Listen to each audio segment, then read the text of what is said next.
कृष्ण गोकुळी जन्मला दुष्टाचळ काप सुटला होता कृष्णाचा अवतार आनंद करती घरोघर सदा नाम वाचे गाती आनंदी प्रेमे नाचती होता कृष्णाचा अवतार आनंद करती घरोघर तुका म्हणे हरती दोष आनंदाने करीती घोष होता कृष्णाचा अवतार आनंद करीती घरोघर महायोग पीठे तटे भीमरथ्यां वरं पुंडरीकाय गातो मुनीन्द्रे समागत्य तिष्ठन् प्रमाणानन्दं परब्रह्मलिङ्गं भजे पाण्डुरङ्गं पांडुरंगाक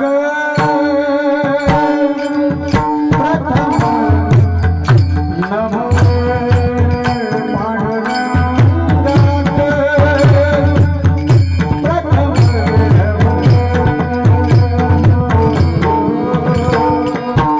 दुसरे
चक्रवर्ती त्याचे पाय माझे चित्ती वाचे वदता शिवनाम तया न बाधी क्रोध काम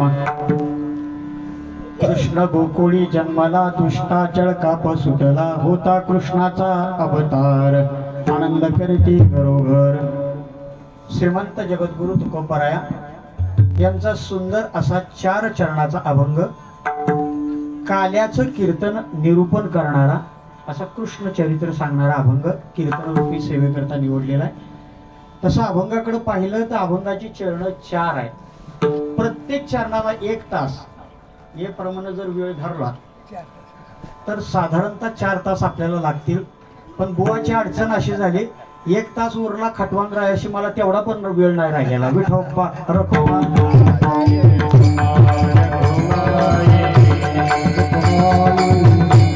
पण आता समाधान महाराज, अडचण माझी अशी झाली, थोडं उशिरा सुरू झालंय, पण मी माझी ट्रेन पळवून वेळेत थांबवण्याचा प्रयत्न करणार आहे.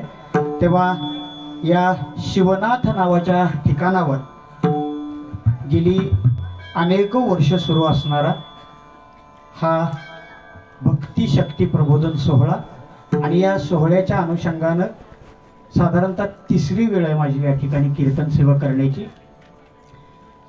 आणि या ठिकाणी कीर्तन करण्याचं एक वेगळं महात्म्य आहे, ते सांगून जातो मग कीर्तनाकडे बोलतो. इतर सगळे देव आहेत, पण हा मात्र महादेव आहे माझा.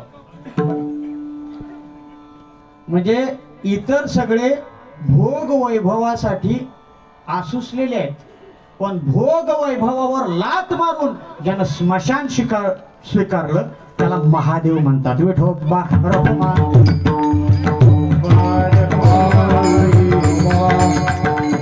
अजून एक सांगून जातो, दूध दही ताक तूप लोणी हे सगळं इतर देव खातात, किंबहुना अमृतासाठी जे आसुसलेले आहेत त्यांना देव म्हणतात.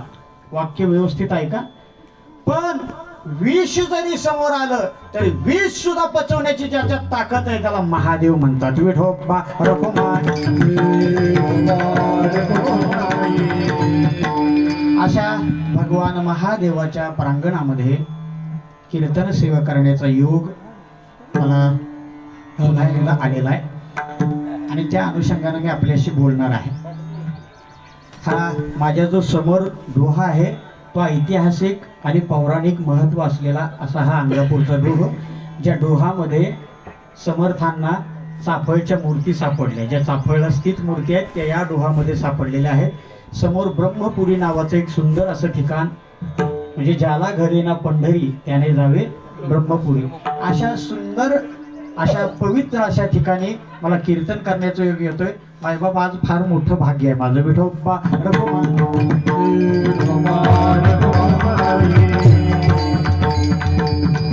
आणि यंदाचं वर्ष फार मोलाचं, फार महत्वाचं आणि फार मार्मिक वर्ष आहे.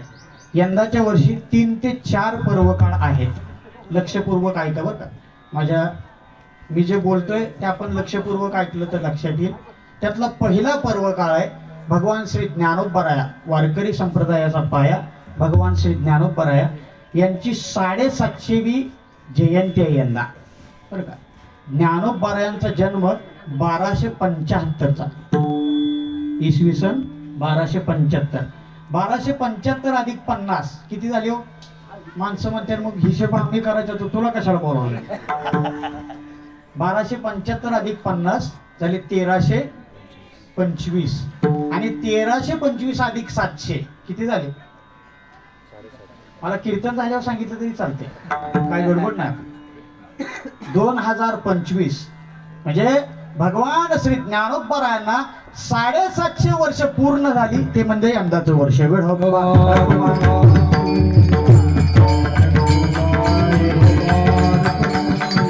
दुसरा पर्वकाळ सांगतो, ज्यांनी वारकरी संप्रदायाची पताका पंजाबच्या गुमान नावाच्या प्रांतापर्यंत नेऊन फडकवली, आणि ज्यांनी सांगितलं नाचू कीर्तनाचे रंगी ज्ञानदीप लावू जगी, अशा संत श्रेष्ठ संत शिरोमणी नामदेव महाराजांचा यंदाच्या वर्षी 750वा पुण्यतिथी सोहळा आहे बरं का. मोजून बघा, 1350 अधिक 75 किती झाले? माणसं म्हणतील एवढं कशाला अवघड सुरुवातीला सांगत असतात, पण हे मी का सांगतोय तर त्या तिथ्या आपल्याला माहित असाव्यात. माहिती 750 वर्ष झाली नामदेवरायांच्या समाधी सोहळ्याला. 2 पर्वकाळ सांगितले बरं का, माझ्याकडे लक्ष असू द्या. त्याच्या पुढचा एक सोहळा आहे, जगद्गुरु तुकोबारायांचं वैकुंठ गमन झालं 1685 साली. मी सालासहित सांगतोय बरं का आपल्याला. 1650 साली जगद्गुरु तुकोबारायांचं वैकुंठ गमन झालं बरं का.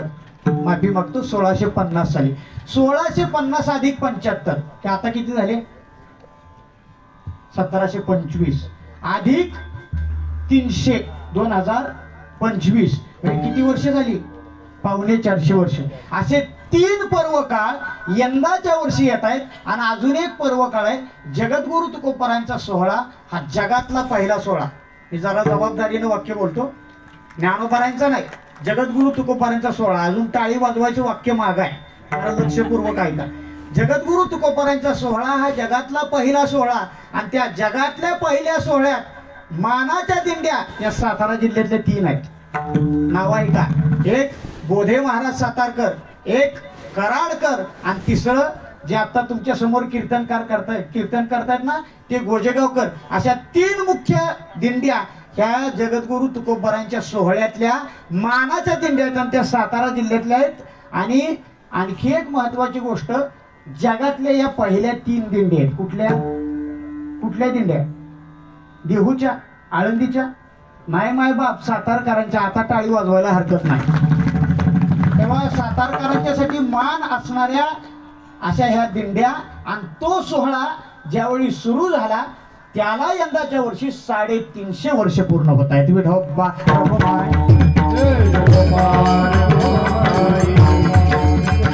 तेव्हा असे 4 पर्व काळ यंदाच्या वर्षी आहेत. आणि या 4 पर्व काळाच्या म्हणजे 4 पर्व काळाच्या खांबावर उभा असणारं सुंदर असं वर्ष. आणि त्या वर्षाच्या अनुषंगानं मला ही कीर्तन सेवा मिळालेली आहे. मी तुम्हाला काला सांगणार आहे. मला भान आहे की वक्त्यानं काय बोलावं, कारण काय बऱ्याच ठिकाणी विषय नसताना बरेच विषय घुसडले जातात कीर्तनात, बरं का. हे आता संत साहित्यात कोणते कोणते विषय सांगावे याच्या सुद्धा मर्यादा घालून द्यावेत की काय असं वाटायला लागलंय.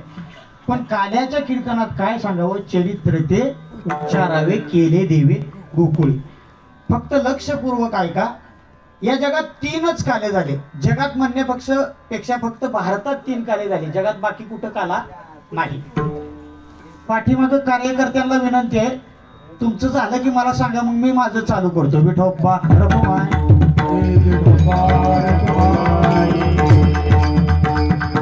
मग त्यांना शांत राहायला सांगा. मला वेळेत बसवायचंय, त्यामुळे मला वेळेचा काय अपव्यय केलेला आवडत नाही. डिस्टर्ब तर अजिबातच चालत नाही. फक्त एक सूचना देऊन जातो, त्यांनी शांत राहा. आणि ज्यांच्या खिशात मोबाईल आहेत त्यांनी बंद करून ठेवा. विठोबा रघुमाय. 3 काले सांगतो. पहिला काला भगवान गोपाळ कृष्णांनी गोकुळात केला. दुसरा काला भगवान ज्ञानोबारायांनी पंढरपुरात केला. एकची टाळी झाली. एकची टाळी झाली. चंद्राभा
ऐका मायबाप.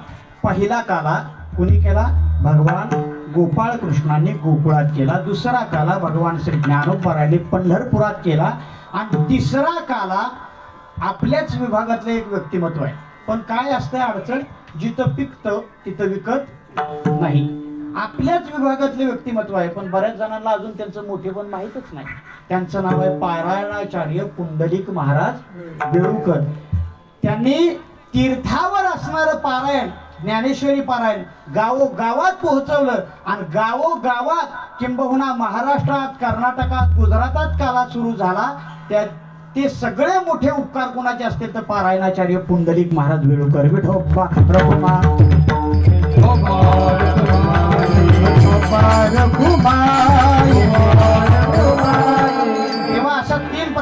काले, पण पहिला काला कुणी केला? भगवान गोपाळ कृष्णांनी. मी आता गंमत करणार आहे थोडीशी. पहिला झालेला काला दुसरा सांगणार आहे. वाक्य नीट आहे का? पहिला झालेला काला दुसरा सांगणार आहे, दुसरा झालेला काला पहिला सांगणार आहे, आणि हे दोन्ही काले तिसऱ्या काल्यात सांगणार आहे. विठोबा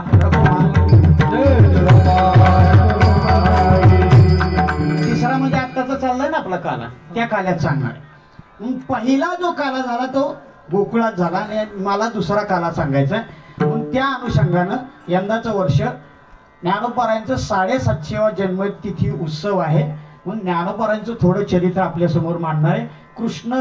कृष्णाचा काला किती सांगेन मला माहित नाही, किंवा काल्याचा अभंग म्हणून मी थांबेन कदाचित. मी अभंग फक्त कशासाठी घेतलाय? आपल्याला मर्यादा आहेत की काल्या दिवशी तोच अभंग घ्यावा म्हणून घेतलाय. फक्त मला ज्ञानोबारायांचं चरित्र आपल्या समोर मांडायचं नाही बाब, कारण ज्ञानोबारायांचं चरित्र मांडल्याशिवाय ज्ञानोबारायांनी केलेला काला कळणार नाही. काय होतं ज्ञानोबारायांचं व्यक्तिमत्व? खरं तर ज्ञानोबारायांचे वडील विठ्ठलपंत यांनी तीर्थयात्रा करत असता, फिरत असताना आळंदीत आले, आणि आळंदीत आल्यानंतर तुम्हाला एक कॅसेट आहे, संदर्भ म्हणून सांगू जातो. आता सगळंच मला सांगायला वेळ नाही. जुन्या काळात एक कॅसेट होतं, आता युट्यूबला ते उपलब्ध आहे. त्याचं नाव आहे मुंगी उडाली आकाशी, मकर गोवईकर. तुम्ही ऐकून बघा. मी जरा त्यापेक्षा वेगळं आपल्याला ऐकवणार आहे. विठ्ठलपंत आळंदीत आले, आणि आळंदीत आल्यानंतर त्यांच्या सासऱ्यांना काय वाटलं, होणाऱ्या सासऱ्यांना कुणास ठाऊक काय वाटलं, पण या मुलाला माझी मुलगी दिली पाहिजे. आणि जी मुलगी दिली तिचं नाव रुक्मिणी. संसार त्यांचा सुरू झाला. संसार सुरू झाल्यानंतर विठ्ठलपंत मुळातच विरक्त होते, आसक्त नव्हते, विरक्त होते. आणि विरक्त असल्यामुळे ते रोज रात्री आपल्या पत्नीला म्हणायचे, रुक्मिणी मला संन्यास घ्यायचंय, मला संन्यास घ्यायचंय. आणि एक दिवस अशीच रुक्मिणी झोपेत असताना विठ्ठलपंतांनी विचारलं, रुक्मिणी मला संन्यास घ्यायचे ग, काय करू, काय करू, काय करू? तिनं झोपेतच, अर्ध्या झोपेत सांगितलं, जा ना संन्यास घ्यायचे तर रोज काय लावलंय संन्यास घ्यायचे, जा जायचे तर. पण तिला परिणाम काय होणार होता माहित नव्हतं. दुसऱ्या दिवशी सकाळी विठ्ठलपंत जवळ नाहीत. विठ्ठलपंत निघून गेले. कुठे गेले? काशीला गेले. आणि चैतन्य म्हणून एका गुरूंच्याकडे त्यांनी अनुग्रह घेतला, आणि तिथं राहिले 12 वर्ष. 12 वर्ष त्या तपात तपले, आणि तेच गुरुजी आळंदीत आले. आणि काय योगायोग, रुक्मिणी माता त्या पिंपळाला प्रदक्षिणा घालताय बरं का. पिंपळाला प्रदक्षिणा घालत असताना त्यांचे गुरुदेव आले. गुरुदेवांचं दर्शन घेतलं, आणि त्यांनी सांगितलं, इष्टपुत्र सौभाग्यवती भव. या 2 आशीर्वाद आहेत बरं का. मग वाक्य सुद्धा समजून वापरली पाहिजे. आता बरीच जण म्हणते ते अष्टपुत्र, अष्टपुत्र नाही. आता हम दो हमारे दो, आणि त्याच्यावरनं पण एकावर आले, आता अष्टपुत्र कुठनं काढला? पण इष्टपुत्र, इष्ट म्हणजे चांगला बरं का. आणि सौभाग्यवती भव म्हणजे तुझा पती बरेच दिवस किंबहुना आरोग्यदायी असं जीवन जगू, म्हणजे 100 वर्ष जगू. ते 2 आशीर्वाद ऐकल्यानंतर रुक्मिणी माताने विचारलं, महाराज हा आशीर्वाद ह्या वर्षीचा, ह्या जन्मातला का पुढच्या जन्मातला, कुठला? ते म्हणले, का काय झालं? म्हणले, माझे पती कुठे निघून गेलेत मला माहित नाही. त्यांनी वर्णन विचारलं, कोण आहेत तुझे पती, कसे दिसतात, काय त्यांच्या खुणा? त्याने सांगितलं, त्यांना एका ठिकाणी, विशिष्ट ठिकाणी तीळ आहे. त्याने बरोबर ओळखलं, आपल्याही एका शिष्याच्या ठिकाणी तीळ आहे. तडक आळंदीला गेले, आणि त्याने हाक दिली, चैतन्य. चैतन्य आला, दर्शन घेतलं, आणि दर्शन घेतलं, आणि त्याने सांगितलं, गुरुदेव बोला. म्हणले, तुझं खरं नाव काय सांग. म्हणले, आज काय कॅसेट उलट फिरलंय काय, काहीतरी घोळ झाला. म्हणजे अहो माझं खरं नाव म्हणले चैतन्य. नाही नाही म्हणले, ते हिता आल्यावर तुझं आधीच नाव काय? त्यांच्या प्रकार लक्षात आला, आणि त्याने हात जोडले, हात थरथर कापतायत, आणि त्याने सांगितलं, महाराज माझं खरं नाव विठ्ठलपंत. म्हणून तर म्हटले मी माघारी आलो लगेच. माझी दक्षिण भारत यात्रा रहित करून मी इथपर्यंत आलो, याचं कारण तुला पुन्हा माघारी जावं लागेल. आपण म्हणले, महाराज संन्यासानं संसार करायचा नसतो असं कुठं लिहिले? म्हणजे संत महात्म्याने सांगताना काय सांगितलं बघा, न लगती सायास जावे वनांतरा, सुखे येतो घरा नारायण. अरे बाबा तू संसारी आहेस ना, तर संसार करत करत तुला परमार्थ साधता येतो. कशासाठी हे खटाटोप करतोय? विठ्ठल पंतांना पुन्हा माघारी पाठवलं आणि पुन्हा माघारी आल्यानंतर त्यांच्या संसार वेलीला 4 फुलं आली. त्या 4 फुलांचं नाव आहे निवृत्ती, ज्ञानदेव, सोपान आणि मुक्ताबाई अशी 4 फुलं आली. पण ही फुलं पाहून काय आळंदीकरांना बरं वाटलं असं नाही. बरं, तत्कालीन आळंदीकरांनी प्रचंड त्रास दिला मायबाप या दोघांनाही. किंबहुना तुम्हाला सांगू, आता जी हिंदू धर्म म्हणून इतर धर्माच्या नावानं खाड्या फोडल्या जातात ना, मला तुम्हाला प्रश्न विचारायचे. भगवान श्री ज्ञानोबराया, तुकोबराया, नाथ महाराज यांना त्रास द्यायला इस्लाम धर्मातली कोण आली होती? ख्रिश्चन धर्मातली कोण आली होती? जैन धर्मातली कोण आली होती? त्रास देणारी आपलीच होती. आणि ती माणसं, आपली जी माणसं आहेत ना, तीच आत्ता जागी होऊन कीर्तनातनं सांगताय जागे व्हा, नाही तो हिंदू धर्म धोक्यात आहे. हिंदू धर्म अजिबात धोक्यात नाही. पहिलं तुम्ही बाजूला व्हा जरा. विठोबा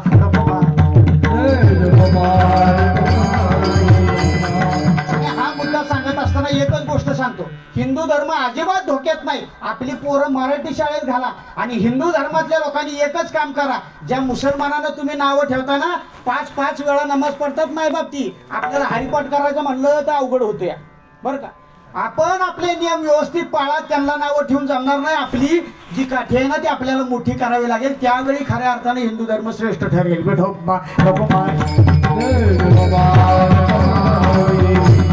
आता त्यातली एक गोष्ट सांगून जातो, सावध आपल्याला राहावं लागेल, पण आपले आचार आपल्याला सोडून चालणार अजिबात चालणार नाही. तेव्हा ते पुन्हा माघारी आले आणि त्यांना आळंदीकरांनी त्रास द्यायला सुरुवात केली. मग विठ्ठल पंतांना असं वाटलं, निवृत्तीनाथ 8 वर्षाचे झाले, ज्ञानोबराय 6 वर्षाचे, सोपानदेव 4 वर्षाचे आणि लहानगी मुक्ताबाई फक्त 2 वर्षाची. आणि त्यावेळेस वाटलं की आपण केलेल्या चुकीच्या कर्माचं काहीतरी प्रायश्चित्त घ्यावं म्हणून आळंदीकरांच्याकडे गेले. आळंदीकरांनी सांगितलं आम्हाला तरी ग्रंथात काही सापडत नाही. बरीच जण सारखी ग्रंथ उचकाटत असतात पण त्यांना काही सापडतच असं नाही. त्यांनी सांगितलं तुम्हाला पैठणला जावं लागेल आणि कीर्तनानंतर कुणी जर मला भेटलं ना तर पैठणचा वेगळा इतिहास सुद्धा तुम्हाला सांगेल, कारण मी सातत्यानं तो अभ्यास करत राहतो. संत साहित्य हे उलगडून पाहिल्याशिवाय, खोलवर वाचल्याशिवाय नाही लक्षात येणार. पैठणला गेले आणि पैठणच्या ब्राह्मणांनी सांगितलं महाराज तुम्हाला एकच प्रायश्चित्त आहे आणि ते म्हणजे देहांत प्रायश्चित्त. आणि हे देहांत प्रायश्चित्त म्हणजे काय? कीर्तनानंतर भेटा. सगळंच काही कीर्तनात सांगायचं असतं काय? देहांत प्रायश्चित्त घ्यावं लागेल.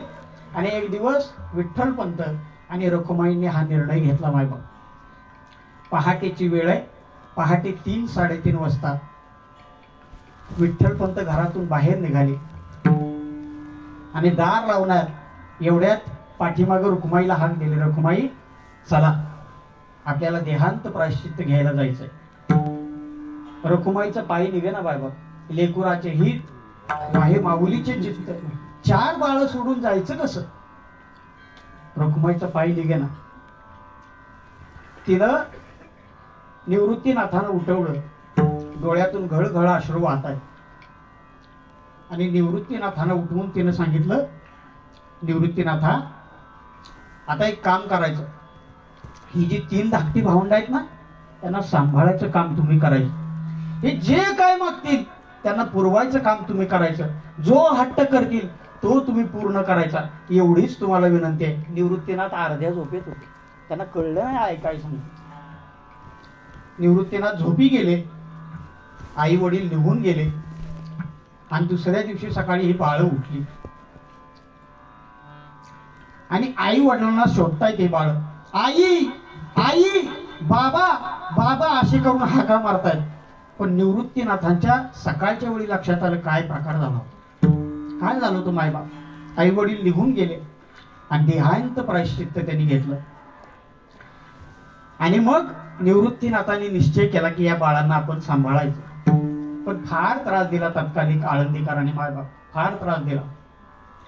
ही भावंड जर आळंदीला इंद्रायणीला जर आंघोळीला गेली ना, सिद्धबेटावर राहत होती, इंद्रायणी जर आंघोळीला गेली आणि कुणी ब्राह्मणानं जर पाहिलं ना तर अक्षरशः या भावंडांना झोडपून काढायची.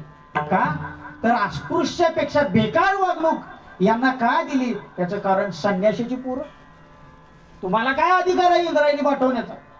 झोडपून काढायची अक्षरशः माय बाप. एक दिवस निवृत्तीनाथ आळंदीत भिक्षा मागायला गेली. किंबहुना आळंदीत भिक्षा मागू दिली नाही, मागितली तर मिळू दिली नाही, आणि मिळाली तर ती हातात पडू दिली नाही. इतका त्रास दिला आळंदीकरांनी. भिक्षा मागायला गेले आणि एकच भिक्षापात्र ती जोडी घेऊन गेले. आणि घेऊन गेल्यानंतर एका जणाने भिक्षा वाढली, त्यांना पीठ वाढलं आणि ते पीठ वाढून निवृत्तीनाथ माघारी निघाले. एका ब्राह्मणाने त्यांना पाहिलं आणि ती झोळी हिसकावून घेतली. ज्ञानोबराय त्यांच्या बरोबर आहेत. निवृत्तीनाथ दादांनी त्यांना हात जोडले. काका, तेवढी झोळी मला द्या, मला बाकी काही नको, झोळी मला द्या. ज्ञानोबरायांनी सांगितलं, दादा अहो ते एवढे रागानं बघतायत, एवढे रागानं बघतायत की कदाचित आपल्याला मारतील, ते मारून टाकतील. चला ना दादा, कशाला झोळीचा आग्रह धरलाय? ज्ञानोबरायांना निवृत्तीनाथ दादा सांगतायत, अरे ज्ञाना, भिक्षा मागायची झाली तर दुसरं झोळी नाही रे, दुसरी भिक्षा पात्र नाही रे माझ्याकडं, काय करावं आपण? तेवढं ऐकलं त्या ब्राह्मणानं आणि ती जी झोळी होती ना, ते भिक्षा पात्र होतं ना, ते टर फाडलं आणि त्यातून जे पीठ खाली पडलं ना, ते पीठ हे पोरं उचलतील म्हणून त्या पिठावर पाय फिरवला, ते मातीत मिसळून गेलं. इतका त्रास सोसला मायबाप. दिवस अन्न मिळायचं नाही यांना. एक केळगावचे सद्गृहस्थ होते, हे ऐकून ठेवा बरं का, किती त्रास दिला ज्ञानोबरायांना, किती सोसलं ज्ञानोबरायांनी. केळगावचे एक सद्गृहस्थ होते, काशीबा नावाचे, कुणबी समाजातले, म्हणजे तुमच्या आमच्या समाजातले. त्यांना असं वाटायचं या भावंडांचे फार हाल होत आहे, आपण काय करता येईल यांच्यासाठी आपल्याला. मग रात्री 11:30 वाजता, रात्रीच्या 11:30 वाजता ते केळगावचे कुणबी समाजातले काशीबा गूळ आणि शेंगदाणे घेऊन यायचे. या 4 भावंडांना खाऊ घालायसाठी रोज नित्यनेमानं रोज गूळ आणि शेंगदाणे एका पिशवीतून भरून घेऊन यायचे आणि ते गूळ आणि शेंगदाणे या भावंडांना खाऊ घालायचे आणि तेवढं खाऊन ही मंडळी झोपायची. काय खायची रोज? गूळ आणि शेंगदाणे. आज ज्ञानोबा तुकोबारांचं नाव काढलं तर आम्हाला पंचपक्वान नाही भाई, त्यांना खायला नाही मिळालं. विठोबा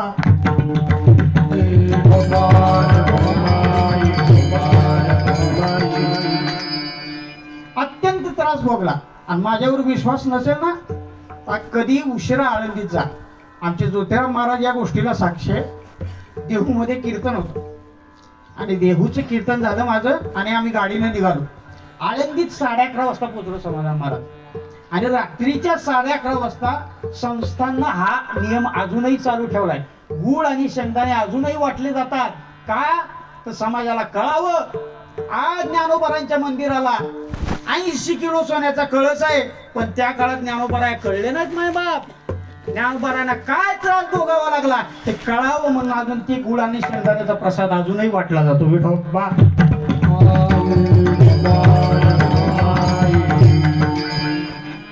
अत्यंतिक सोसले ज्ञानोबरायांनी.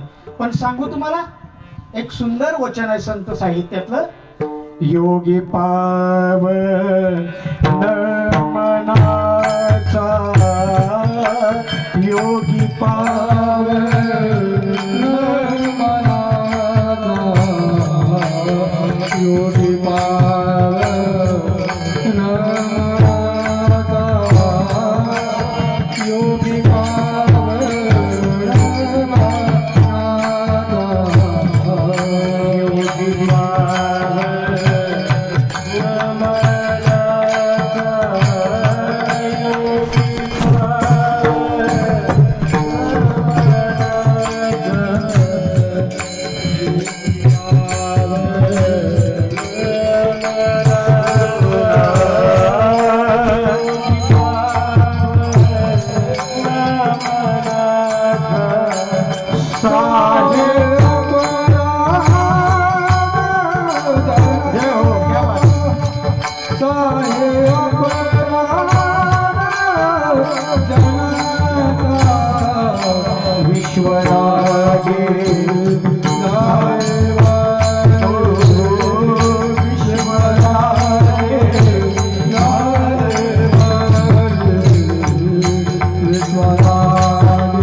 प्रचंड त्रास भोगला मायबाप यांनी, पण ज्यांचं मी चरित्र सांगतोय ना, काय होतं त्यांचं व्यक्तिमत्व. नाथराय त्यांचं वर्णन करतात. दिव्य तेज पुंज मदनाचा पुतळा परब्रह्म केवळ भासत असे. त्यांच्या चेहऱ्यावर योगाचं तेज होतं. त्यांचे डोळे हे हळवार पापण्याने लवत होते बरं का. किंबहुना त्यांचे डोळे म्हणजे तुम्हा आम्हावर कृपा करणारे माऊलीचे डोळे. विठोबा रखुमाई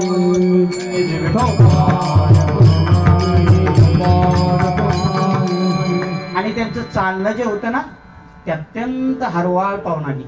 साधू महात्मे ज्यावेळी चालतात ना, वाक्य लक्षपूर्वक ऐका. साधू महात्मे ज्यावेळी चालतात त्यावेळी पायाखाली मुंगी सुद्धा मरू नये याची काळजी घेतात बरं का. मुंगी सुद्धा मरू नये. आत्ताचे जे साधू महात्मे आपल्याकडे येतात ना थार गाडीतनं बरं का, लोकांना लय बरं वाटतं. लय मोठा कीर्तनकार आला बरं का, 51,000 81,000. मायबाप त्याच्यावरनं त्याची योग्यता ठरवू नका. कीर्तनात तू काय ज्ञान देतोय आणि 22 तास तू काय झकमाऱ्या करतोय हे जरा तपास आहे. विठोबा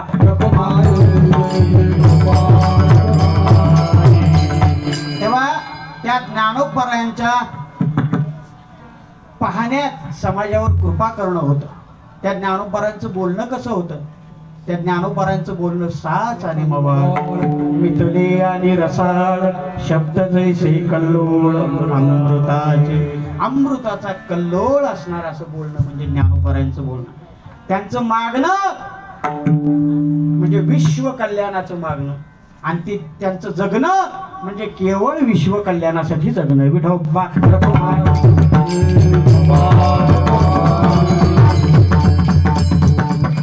त्या ज्ञानोबरांनी इतका त्रास भोगला तरीही जाताना समाजासाठी वाईट नाही मागितलं. मायबाप काय मागितलं. जे खळांची व्यंकटी सांडो तया सत्कर्मरती वाढो भूता परस्परे जडो मैत्र जीवांचे. दुष्ट आहेत दुर्जन आहेत तेव्हा त्यांना संपवू नको रे. त्यांची वाईट बुद्धी फक्त घालव. याला म्हणावं साधू मायबाप बरं का. काय केलं ज्ञानोपरांनी. वयाच्या 14व्या वर्षी नेवासे नावाच्या ठिकाणी पैसाच्या खांबाला टिकून एक असं अलौकिक तत्वज्ञान दिलं की जे भगवान श्रीकृष्णाने आधी सांगितलं होतं, पण त्याच्यावर सुद्धा कळस केला ज्ञानोपरांनी. खरं तर ज्ञानोपरांची परंपरा आणि आजचे कीर्तन हे जवळजवळ आहे. कारण सांगतो तुम्हाला. ज्ञानोपरांची परंपरा कुठली हो. नाथ परंपरा ना आदि शंकरा लागोनी शिष्य परंपरा किंवा आदिनाथ गुरु सकळ सिद्धांचा मचिंद्र तयाचा मुख्य शिष्य ही ज्ञानोपरांची परंपरा. म्हणजे काय परंपरा एका शब्दात सांगतो. एका गुरुनं एका शिष्याच्या कानात मंत्र सांगणं म्हणजे नाथ परंपरा.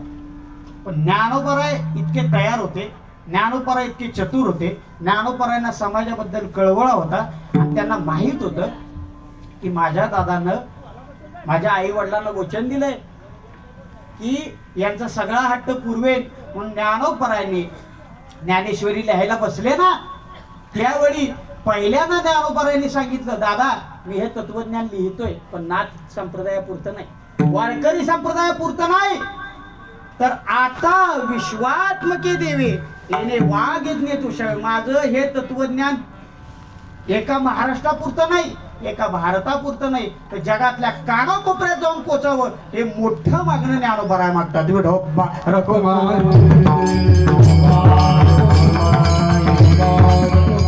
पहिलं काम केलं संस्कृतच्या कपाटात बंद असणारं ज्ञान मराठीत आणलं. मला समाधान तुम्हाला असं विचारावं असं वाटतं, ज्ञानोबरायांना संस्कृत लिहिणं काय अवघड होतं का. आता संस्कृत वर जर लिहितात, संस्कृत वर जर टीका लिहितात तर संस्कृत मध्ये लिहिणं अवघड होतं का.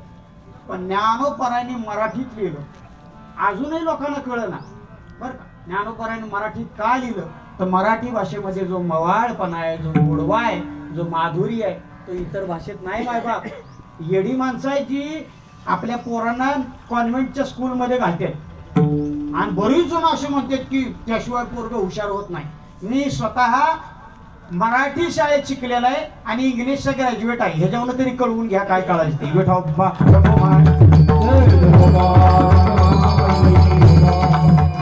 ज्ञानोबा सांगतात बाबा रे मी जे तत्वज्ञान देईन ना ते तुमच्या भाषेत देईन. म्हणून ज्ञानोबा म्हणतात माझा मराठाची बोलू कौतुके परी अमृता देही पैजा जिंके ऐशी अक्षरे रसिके मिळवी. कशासाठी एवढा खटातो तर माझ्या मराठी माणसांना पहिलं हे तत्वज्ञान कळावं म्हणून.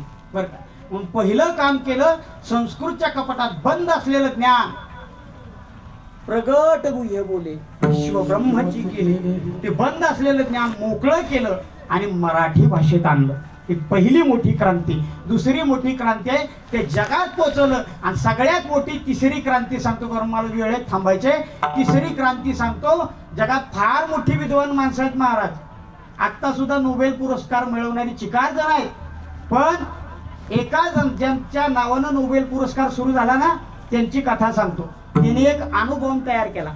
नोबेल नावाचा माणूस आहे ना त्यानं अणुबॉम्ब तयार केला आणि त्याला एक पुरस्कार मिळणार होता.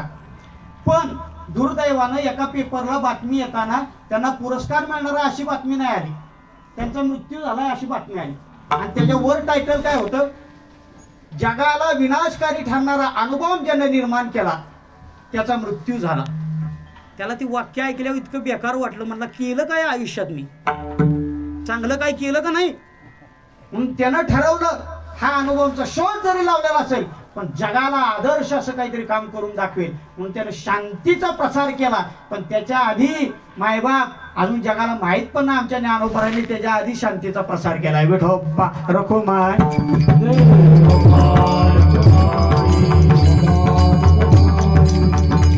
विश्व शांतीची प्रार्थना जर बघायची असेल ना तर लांब जायची गरज नाही.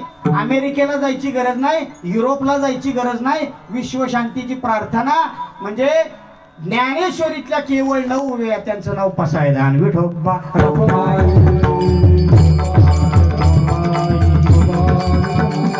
काय मागतात ज्ञानोबा किंबहुना सर्व सुखी पूर्ण होणी तिही लोकी भजिजो आदी पुरखी अखंडित. ही ज्ञानोबाने केलेली प्रार्थना. त्या ज्ञानोबाने अजून काय क्रांती केली सांगतो. आता सगळंच मला या वेळेत सांगता येईल असं नाही. ज्यांना कुणाला ज्ञानोबांचं दीर्घ चरित्र ऐकायचं असेल ना तिने घरी या माझ्या. मला बोलायला आवडतं मी तुम्हाला ऐकूया कारण मी सातत्यानं त्याच्यावर अभ्यास आणि चिंतन चालू ठेवलेलं आहे. तेव्हा काय केलं ज्ञानोबांनी सगळ्यात मोठी क्रांती केली. नामदेवरायांचं कीर्तन चालू होतं पंढरपुरात. नामदेवरायांचं कीर्तन चालू होतं. नामदेवराय ज्ञानोबांच्या पेक्षा वडील वयानं मोठे. नामदेवरायांचे कीर्तन चालू आहे.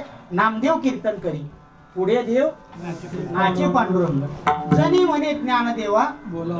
आता ह्या जनाबाई उभे असतील का बसलेले असतील माझा तुम्हाला प्रश्न आहे. चला काला राहू द्या बाजूला एवढंच सांगतो थांबतो. माझा तुम्हाला प्रश्न आहे जनाबाई उभे असतील का बसले असतील. बसलेल्या माणसाला बोलायचा अधिकार असतो कीर्तनात. जनाबाई कश काय बोलल्या. मला एका महाभाग कीर्तनकारानं म्हणला जनाबाईंना उभं राहायचा अधिकार नव्हता बसले होत्या. का तर स्त्रिया यांना पुढे आलेल्या चालतच नाही. आज सुद्धा कीर्तन संस्था जर स्त्रिया यायच्या बंद झाल्या ना तर काही दिवसानं बंद पडल. कारण गडी का नाही जिथं आवाज येतो तिथंच बसते ती मस्तपैकी वाऱ्याला बसू कीर्तनात नको जाऊन बसायला. मायबाप यांच्यामुळे कीर्तन संस्था टिकून आहे. कोणाला विरोध करताय आपण बरं का. ज्ञानोबांनी सगळ्यात मोठी क्रांती जर केली असेल तर इथे केली. बरं ज्ञानोबांच्या कीर्तनात जनाबाई मागं सांगायच्या जनी म्हणे ज्ञानदेवा बोला अभंग. ज्ञानोबा गायला होते. ज्ञानोबांचं आता राग आळवितो नाना काय गातो ते कळे ना ही आमची अवस्था. पण ज्ञानोबा गाण्यात विशारद होते मायबाप. बरं का ज्ञानोबा गातायत पण ज्ञानोबांच्या लक्षात आलं कीर्तन सुरू आहे. कीर्तन चांगलं चाललंय. पांडुरंगाच्या मंदिरात कीर्तन सुरू आहे. पंढरपुरात कीर्तन सुरू आहे. पण दोघं तिघं मंडळी कीर्तनात नाही. त्यांची नाव आहे चोखोबाराय सोयराबाई कान्होपात्रा. ही कीर्तनात नाही. जनाबाई कीर्तनात नाही. ते बाहेर गेल्यात. का बाहेर गेल्यात ही तिघं नाहीत म्हणून. ज्ञानोबांनी सांगितलं नामदेवराया कीर्तन थांबवा चालायचं नाही. असं चालायचं नाही, दिंडी काढली.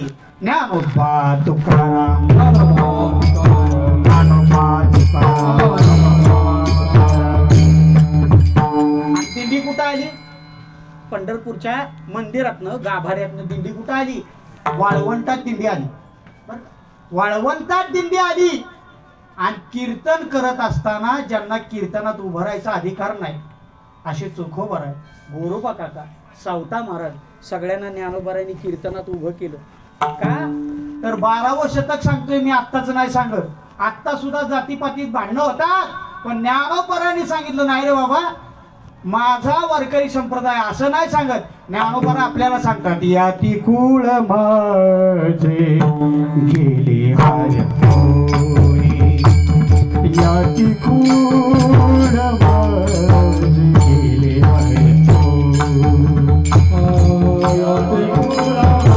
गेले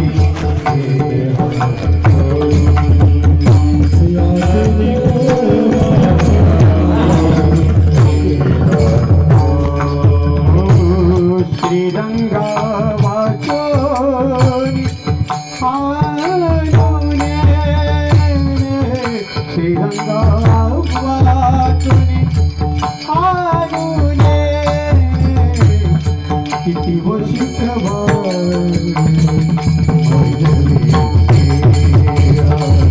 किती वशिष्ठवा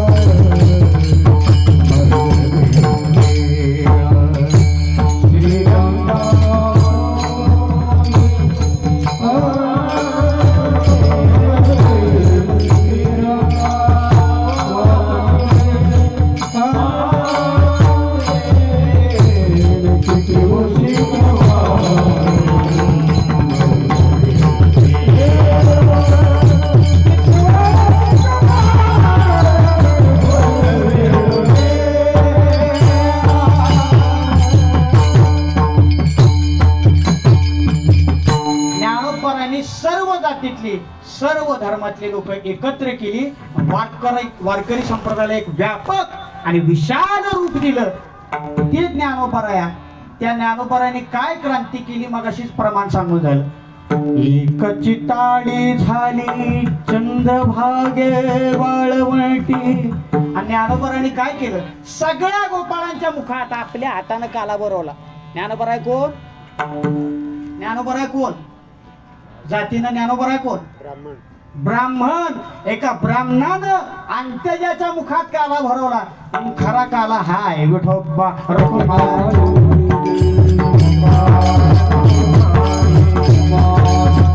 आणखी ज्ञानोबारांनी क्रांती केली. तिकडे उत्तर भारतात गेले. हरिपाल नावाचा साधू ज्ञानोबारांच्याकडे बघून प्रभावित झाला. मी साधूचं डाकूचं सांगतोय बरं का. हरिपाल नावाचा डाकू ज्ञानोबारांच्याकडे बघून प्रभावित झाला. जसं कोळियाची कीर्ती वाढली गहन केले रामायण रामाआधी, तसं हरिपाल नावाचा डाकू लूटमाऱ्या करणारा त्यानं ज्ञानोबारांना अडवलं. काय ज्ञानोबारांच्याकडे होतो? ज्ञानोबारांनी नम्र शब्दात सांगितलं, नाही माझ्याकडे काय, एक हरिनाम घ्या आणि एक हरिनाम द्या, ह्याच्या पलीकडे काय. त्याला असं वाटलं असला माणूस मला आतापर्यंत भेटला नाही. प्रॉपर्टी दाखवणारी चिकार जण भेटली, पण नाम नावाची प्रॉपर्टी दाखवणारा हा एकमेव आहे. तो ज्ञानोबारांच्या व्यक्तिमत्वाला प्रभावित झाला आणि हरिपाल नावाचा डाकू कोण झाला? साधू झाला. हे ज्ञानोबारांनी केलेली क्रांती आहे. कबीर महाराज इस्लाम धर्मातले पण ज्ञानोबारांचे शिष्य झाले. ही ज्ञानोबारांनी केलेली क्रांती आहे. म्हणून ज्ञानोबारांनी एवढी मोठी क्रांती केली आणि पंढरपुरात काला केला, म्हणून त्यांचा काला ऐकणं गरजेचं आहे. विठोबा रखुमाई.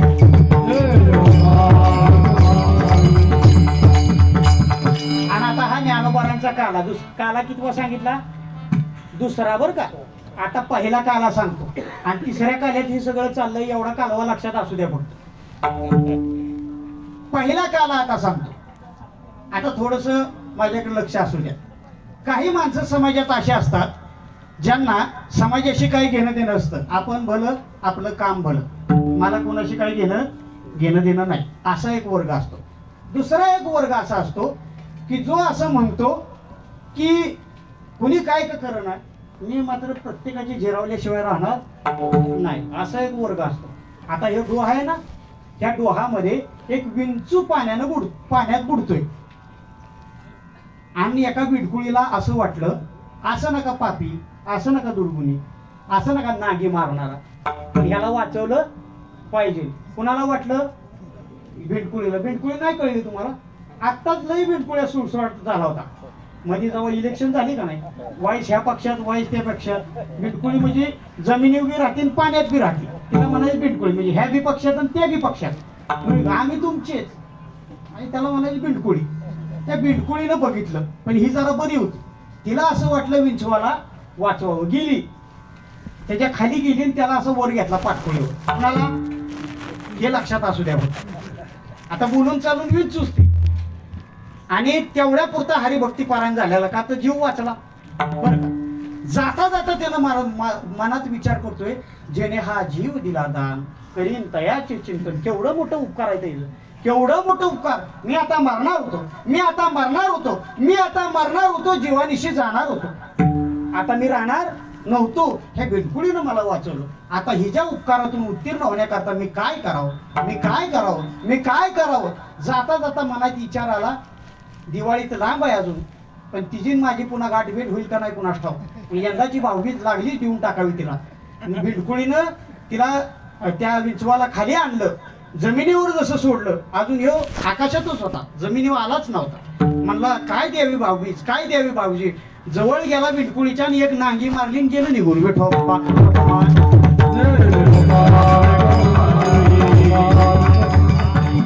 मी टाइमपास करण्यासाठी नाही सांगत आहे मायबाप, असा अपकारी वर्ग समाजात आहे. तुम्ही उपकार केला तरी तुमच्यावर अपकारच करणार. तिसरा एक वर्ग आहे, तुम्ही उपकार केला तर केलेल्या उपकाराची जाण ठेवणार. एक साधू जंगलामधून रस्त्यानं चाललेला आहे, आणि रस्त्यातून जात असताना त्याला असं दिसलं की जंगलाला वणवा लागलेला आहे, वणवा पेटलेला आहे. आता उन्हाळ्याचे दिवस जसे सुरू होतात ना, तसा वणवा पेटतो. वणवा पेटलेला आहे, आणि वणवा पेटलेला असताना काही पक्षी मात्र एका झाडावर बसलेले. त्याला त्या पक्ष्यांची भाषा येत होती. त्यानं त्या पक्ष्यांच्याकडे बघून आरोळी दिली, ऐ पंछी, जल रहा है पेड़, जल रही है पात, उड़ जा तू इस पेड़ से, नहीं तो होगा तेरा घात. त्या पक्ष्यानं साधूला पुन्हा उत्तर दिलं, साधू महाराज, फल खाया है पेड़ का, गंदी की है पात, उपकार है इस पेड़ के, जिएंगे और मरेंगे तो इस पेड़ के ही साथ. केलेल्या उपकाराची जाण असावी मायबाप, त्याला कृतज्ञ म्हणतात. याच्या बरोबरच जगेन, बरोबरच मरेन.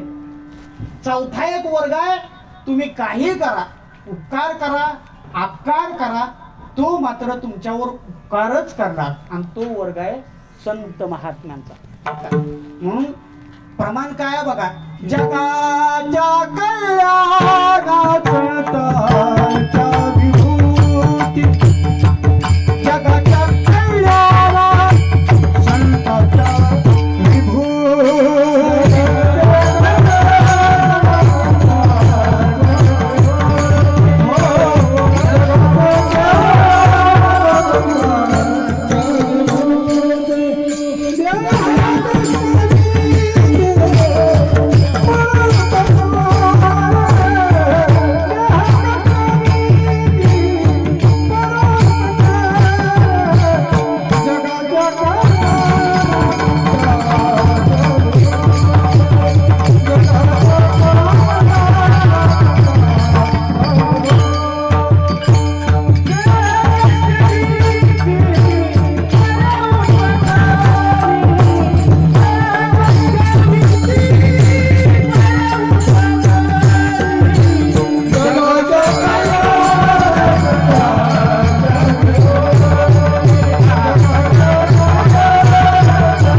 पाचवा एक वर्ग आहे, आणि पाचवा वर्ग असा आहे, तुम्ही जसं वागाल तसं आम्ही वागणार. याला मराठीत एक म्हण आहे, तुम्ही तसं आमीन, भट तसं स्वामी, असंच वागावं लागेल सध्या, बरं का. लय ढिलं वागून चालणार नाही. आणि मला तुम्हाला एक विचारायचंय, 7 दिवस पारायण जेवढे असतं, नीट निरीक्षण करून बघा. 7 दिवस पारायण असतं. पहिले 6 दिवस, पहिल्या दिवशी रूपाचं वर्णन, दुसऱ्या दिवशी नामाचं वर्णन, तिसऱ्या दिवशी भक्तीपर, चौथ्या दिवशी संतपर, पाचव्या दिवशी उपदेशपर, सहाव्या दिवशी मागणीपर. हे सगळं संत साहित्य सांगितलं जातं. किती दिवस? 6 दिवस. 7व्या दिवशी कृष्णाचं चरित्र का सांगायचं? याचा विचार केला का नाही? का सांगायचं कृष्णाचं चरित्र?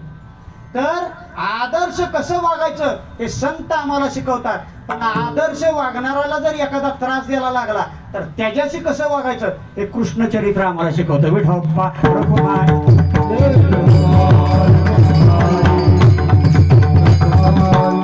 मला आठवलंय म्हणून सांगून जातो. एक 5 मिनिटं फक्त आपली घेतो, मी थांबणार आहे. मी वेळेच्या बाहेर जाणार नाही, काळजी करू नका. आता 12ला थांबतो, 12च्या आधी थांबणार तो 12ला थांबतो. समर्थ रामदास असं म्हणतात, धाटाशी आणावा धट, उद्धताशी उद्धट, खट नाटाशी खट नट करून ठेवावे. तुकोबरा याचं वर्णन, म्हणजे हे समकालीन संत आहेत बरं का. तुकोबरा याचं वर्णन असं करतात. तुकोबरा म्हणतात, एक विंचू आला. विंचू मागाचा विंचू नाही बरं का, हा वेगळा विंचू आहे. एक छोटा विंचू देवाऱ्यावर आला आणि एक जण देवपूजा करायला गेला.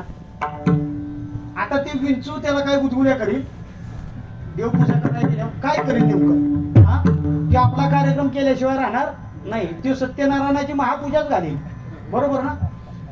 मग आता तुकोबराने त्याला प्रश्न विचारला, का हो तुकोबरा, अशा वेळी काय करायचं? माझं असं मत आहे समाधान महाराज की ज्ञानोबरांच्या ज्ञानेश्वरीला काहीतरी आधार आहे. काय आधार आहे? ज्ञानोबरांच्या ज्ञानेश्वरीला आधार आहे गीता अलंकार, नाम ज्ञानेश्वरी, ब्रह्मानंद रही प्रगट केली. गीतेवरची टीका म्हणजे ज्ञानेश्वरी. पण तुकोबरांच्या गाठ्याला काय आधार आहे? आधार काय? का निराधार आहे का तुकोबरांचा गाठा? निराधार आहे? निराधार नाही. तुकोबरांच्या गाठ्याला सुद्धा आधार आहे. आणि तो आधार म्हणजे लोकांनी विचारलेले प्रश्न आणि त्याला तुकोबरांनी दिलेली उत्तर म्हणजे तुकोबरांचा गाठा. तुकोबरांचं गाथा म्हणजे प्रश्नोपनिषद आहे. मायबाप, तुमच्या मनात प्रश्न पडला ना एखादा, गाथा उघडा, तुम्हाला उत्तर मिळाल्याशिवाय राहणार नाही. इतका मोठा आहे तुकोबरांचा गाथा. तुकोबराने त्याला सांगितलं, अरे विंचू आलाय ना देवाऱ्यावर, एक काम कर, देवपूजा बाजूला ठेव आणि त्याची पूजा करायची ना तर खेटार उचल. खेटार, खेटार म्हणजे कळतं का नाही? चप्पल आत्ताच्या भाषेत, बरं का? चप्पल उचल आणि त्याची चांगली पूजा कर. तुकोबरांची भाषा सांगतो. विंचू देवाऱ्यावरी आल्या, देवपूजा न कळे त्याला, तेथे पैजाराचे काम आधमाशी आणावा आधम. विठोबा